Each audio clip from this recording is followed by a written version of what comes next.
start off by just getting a pulse of the class before we go any further. Everyone's kind of tired, but can you all stand up for me? Everyone stand up. Thank you. Okay, so I'm going to ask you a series of questions, and if the answer is a no or if it doesn't apply to you, I'll just have you sit down and stay seated for the rest of the questions, okay? Perfect. So the first question, how many of you have had a job during your time at NMU? You can stay standing if you do have a job, sit down if you don't, or haven't.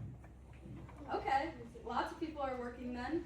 How many of you guys have a budget that you actively use? Keyword is actively. If you don't actively use it, you can sit down. Okay, how many of you guys have an investment account that you actively use? Okay, and how many of you are 100% confident in managing your finances from saving to financial forecasting to investing to loan repayments and all down the line? Okay, so look around. Everyone is still sitting, and that's okay, because that's what we're talking about today, is financial stress among college students. So my name is Autumn. I'm Abby. I'm Morgan. I'm Allison. I'm Regina. Okay. Alright, just a quick overview of what we're going to be talking about in our presentation. We'll be starting with the research question, moving on to the hypothesis, literature review, variables, survey execution, methodology, results analysis, interpretation, why it matters, and then we will be closing. So that introduction led us into our research question, which is, to what extent do student jobs contribute to or reduce financial stress? So at the start, a ton of you were standing, right? And then you just slowly faded away until everyone was sitting down. So financial stress is still a problem, regardless of whether or not you have a job. So we wanted to investigate that further and the links between all these factors. So the elements of the problem that we discovered led us into 3 hypotheses. Our first hypothesis is that students who work fewer hours will experience more financial stress. Less money, more stress. Pretty simple. The next one that we came up with is that students who are more financially literate will have less financial stress. And then the third hypothesis being students who are more financially stressed will take more finance courses as a way to compensate for this stress. And then for a quick review of recent literature, once we found that students who work up to 10 hours per week have a GPA of 3.45 or higher, whereas those who work more than 10 hours per week have a GPA of 3.38 or lower. Additionally, working students continue to experience difficulty affording basic needs, indicating that having a job does not always reduce financial stress. And lastly, despite low levels of financial literacy, U.S. adults tend to have inflated self-perceptions of their financial knowledge. Then moving on to our variables. Our dependent variable in all 3 of our hypotheses is financial stress. One question we asked to measure this is please rate your current financial stress, 1 equaling none and 10 equaling extreme. It was measured on a scale of 1 to 10, and we were looking for an increase or decrease in this variable. Okay, now on to our independent variables. We did only have 2 independent variables when we started, but after analyzing the data, we thought it would be better with the 3. So first we have the financial confidence, which is like how secure you are with your financial knowledge. And then we have hours working, so how much time you spend at your job per week. And then courses in finance to see if the actual education lowers your stress level. And now Regina will talk about how we measured those. All right, I'll go into a couple of examples of our survey questions. So this is a multiple choice example. It asks, how many courses have you taken related to finance on a scale from 0 to 3+, and we measured this using a quantitative variable with an ordinal scale. And for this question, we use a Likert scale. We asked, how often do you worry about your finances on a scale from never to very often? And we measured this using a qualitative variable with an ordinal scale. Now on for our survey plan. Our population is college students, and our sample was Midwestern undergraduates between the ages of 18 to 23. We chose this age range because studies show that most undergraduates are between the ages of 18 to 24. So we wanted to cap it at 23 just to make sure we targeted traditional undergraduate students. Going to our outreach techniques, we did stick with the snowball method, and then with our limited time that we did have, we wanted to make sure we did use that chain going from us to peer and etc. So we started off with our professional networking. So some of our people in our group use LinkedIn to post to get more viewers. And then we also used this graphic to post on the NMU stories, the Instagram and Snapchat, to get a wide range so that it could be quick and easy to just access our survey and get the results that we wanted. And then we went into it a little bit further and asked some of our professors on campus. These were kind of our main 4 that we did use. And so basically, they sent it through emails. They took people in their own department, used our QR link just to put it on screen before class or after class.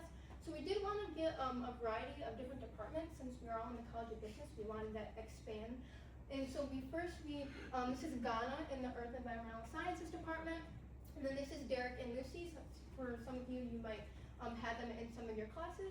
And then this is Rebecca from the Communications department. And so these professors really helped us get a big results in a short amount period of time. Alright, now moving on to the survey results. So before we were really able to take a look at our survey results, we had to go through and just make sure all of our data was correct and accurate. So we didn't have any questions that we immediately had to take out or replace because of the questions that we put in. But we did have one question that was a little confusing to those taking the survey. It was talking about high school and college, and we think that the 44 that said that they were high school GED, they were thinking about the last thing that they did, not the fact that they are a freshman in college, so they didn't think to put some college no degree. So then we just have our graph that goes along with that. Moving on to our demographic descriptives. For our demographic descriptives, we asked participants what their gender was. Out of 193 respondents, 124 of them were female, 64 were male, and 5 were non-binary. When comparing this to Northern Michigan University's gender ratio of 39.9% male, 58.5% female, and 1.6% non-binary, we can see that we got a pretty accurate sample of the student population. So now that we have our demographics all taken care of, we looked at the data, decided it was pretty clean and there were just some misunderstandings. We went into our analysis, and like other groups have said, it really didn't turn out as simply as we thought. We thought we would just have a simple regression for each of our 3 hypotheses, but it wasn't quite that simple. We thought one variable goes up, like hours worked, and another goes down, like financial stress. Courses go up, stress goes down, and so on. But none of our results were significant when we analyzed it with the simple regressions, which is why we had to take a multiple regression approach. So instead of the 3 separate runs, we combined all of our independent variables into one multiple regression, with hours worked, financial confidence, and courses taken, all in one multiple regression. And Allison's going to talk about how that improved our significance for our study. So first we look at our model summary. So we're going to look back at our R-squared value, which is 0.108. So about 10.8% of the student financial stress was explained by our 3 predictors, which was our independent variables. And like the last group said, the financial stress is influenced by a lot of unmeasurable factors, but these variables had a significant contribution to the student experience and for our end result. And then going on to our ANOVA, we want to look at the significant value, which is the p-value, and first we want to make sure it was below the 0.05 mark, and which it is, and ours is 0.001. So that shows that it's highly significant, and that it's strong and reliable, and that we are confident with all of our findings. So basically we can say that our patterns didn't just happen by chance. And then lastly, we're going to go into our coefficients, so we're going to look at these BIF numbers. And so those BIF numbers were really strong. They were all by that 1.0 mark. And so basically that just says that it's not overlapping in any way, and all these variables give us a unique insight. So basically we had a clean model since we were all under that 10 mark. Alright, this is the financial stress equation that we came up with. So starting with our intercept, which is at 6.389, this is what stress would be if all others were 0. From there, we take away the financial confidence, which is 0.268, which means that when financial stress goes down, financial confidence goes up. And then we add in our hours worked, which is 0.041. So when the hours you work goes up, your financial stress also goes up. And then also additionally adding our courses taken, which is 0.423. When the amount of courses that you take go up, your financial stress also goes up. So now for our findings, I'm just going to quickly go over our hypothesis again. So our first hypothesis was that students who work fewer hours will have more financial stress. Our second hypothesis was that students who are more financially literate will experience less financial stress. And our third hypothesis was that students who are more financially stressed will take more financial courses. With this, we found that there is a positive relationship between financial stress, hours working, and courses taken. And what we actually found is that there is a negative relationship between financial stress and financial literacy.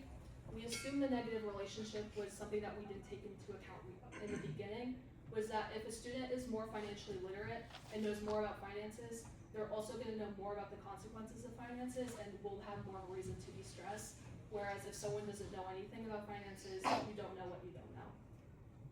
Then going into our future research here, first we're going to talk about our survey design, so improving question clarity regarding current education level to eliminate respondent confusion, just like Morgan said, that was one of our things in our survey that was kind of confusing, and having like a confusing survey can just lead to invalid responses or people not even finishing your survey to begin with. So it being simple and concise is what we want. So going into our targeted sampling, we're finding survey tools to reach more of a balanced mix of freshmen and seniors. Since we are all the upperclassmen, we didn't really reach that like freshman, sophomore range. And since like all of our clubs are all upperclassmen, we do want to try to get that mix and find different ways so we can reach that younger. And then going on to our last one, are the graduation transition. So investigating how stress levels shift as students move closer to loan repayment. So comparing like that freshman when you first come in, you're maybe not as worried and stressed out by your finances, but going to like that junior, senior level, you can be more stressed. So we kind of want to find out like that stress level difference in between that correlation between those two. And then like why we did this, why this matters. So financial stress is a leading cause of student burnout and dropouts. So basically financial stress is all of our background noise and it always is there. So basically we don't want to be thinking about our bank balance or just financial stuff in general when we're supposed to be learning in class. That's the reason that we did show up to the university. And so basically we want students like us to be as financially confident as possible. So basically our mission that we want to leave off is moving from financial literacy to financial empowerment. So now we're coming to the end of our presentation. So can everyone stand back up for me? I know. But you're standing up today because you're taking a concrete step towards improving your financial confidence. We saw that a lot of you had jobs. We saw that a lot of you had taken courses, maybe had a budget, maybe not. I get it. But what you're doing today is you're committing to taking concrete steps to learn about real-world applications, things that will increase your financial confidence because that's what really matters. Thank you.